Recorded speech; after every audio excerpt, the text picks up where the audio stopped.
Hello, and thank you for joining us on the Tuesday edition of Journalist Hangout. I am Emmanuel Akindubua. Well, today on the program, court upholds federal government's no work, no pay rule against ASU.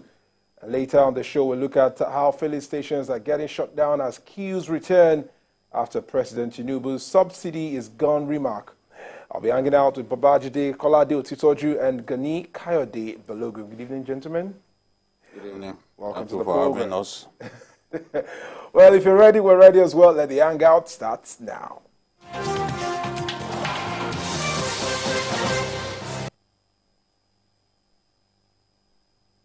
Well, let's begin with the issue of interagency rivalry that has rocked some law enforcement organizations in Nigeria. The latest involved the Department of State Services, DSS, and the Economic and Financial Crimes Commission, EFCC.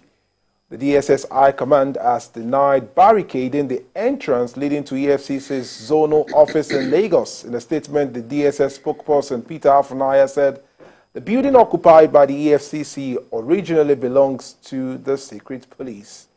He explained that the service is only occupying its own facility where it is carrying out its statutory responsibility, while stressing that it will be surprising if the EFCC is contesting the ownership of the building. It's a dramatic twist, and of course, we begin to wonder where all this is coming from. I will start with you, BKO. Just less than 24 hours or thereabout since the ascension to the office by President Bola Tinubu, we're witnessing an interagency crisis. Is this worrisome, or do you think perhaps this is a carryover of some level of impunity we saw in the last administration?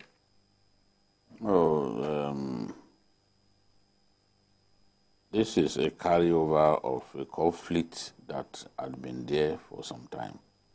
I think what the DSS are trying to do is to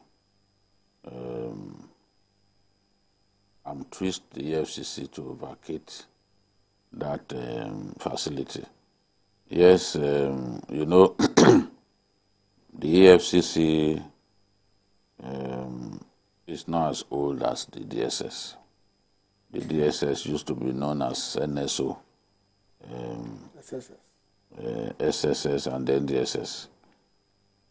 Back in the day, that facility was their office, belonged to them. But after the EFCC was born, they gave them that facility. I don't know whether they were told that they could have it for keeps, or whether it was alone. whether they were told that, look, you can just make use of this place temporarily. But now it is clear that the EFCC, that the DSS wants to show who who's in charge, who owns this place. And they've had some spats in the past between them. Remember when an attempt was made to arrest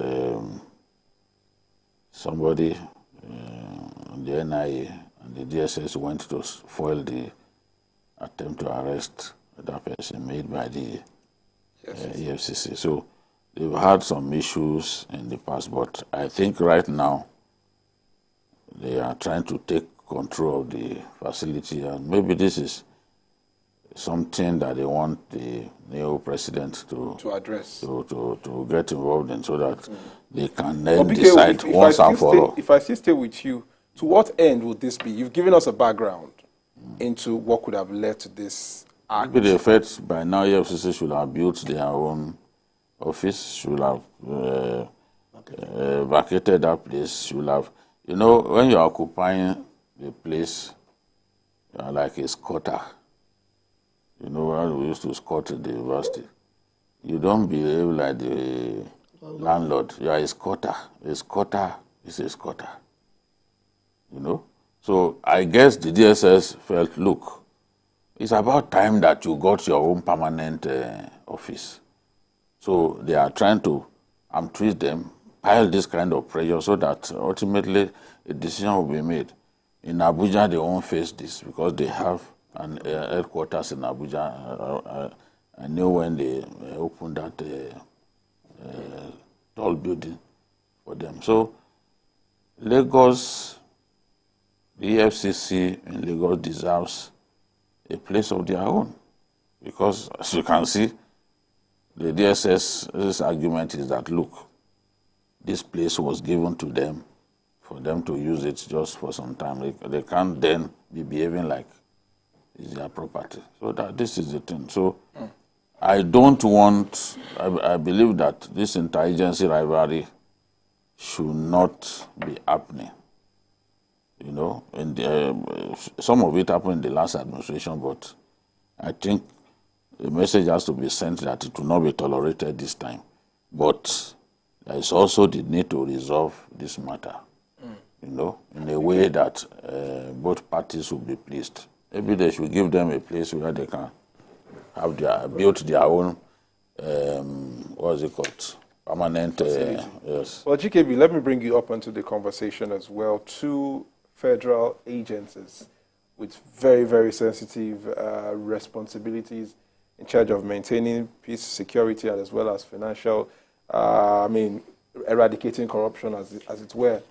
What is the implication of this if this issue, like BKO rightly pointed out, is allowed to fetter unattended to? I don't think it will be left unattended to.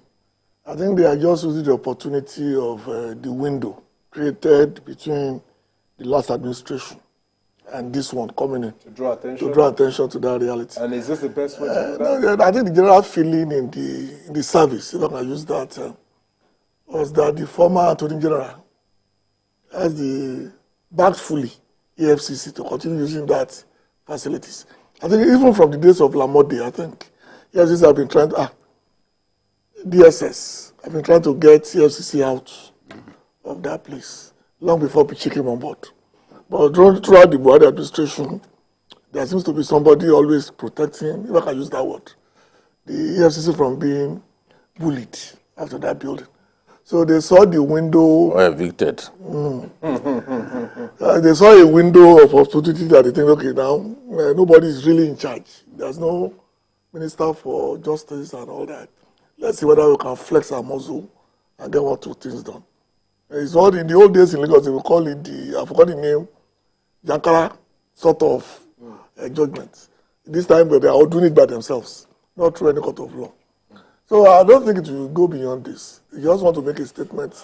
Okay. Let's. The administration will come in and do something quickly about it. BKO, before we move into the other issues, let's look at the wider implication of this on discipline when it comes to intergovernment agency. When an agency decides to enforce its own will or wish on another agency, creating an interagency crisis, what should be the best approach?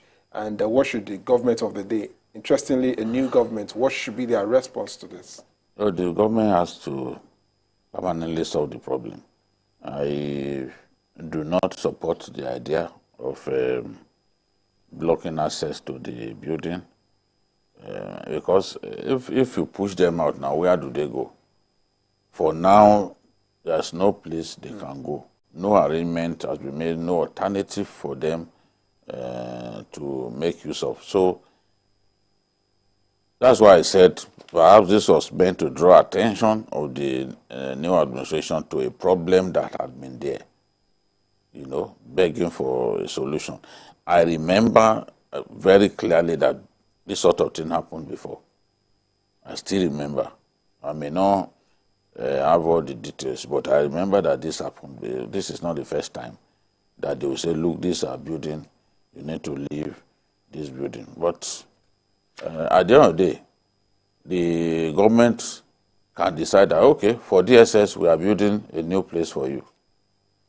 EFCC, keep that facility. It's a decision for the new administration to make, because one day they are going to be firing at each other. Yes, some of the operatives at the EFCC, they have weapons and they have training in weapons handling. So the DSS could well overwhelm them if becomes And that would be rather unfortunate.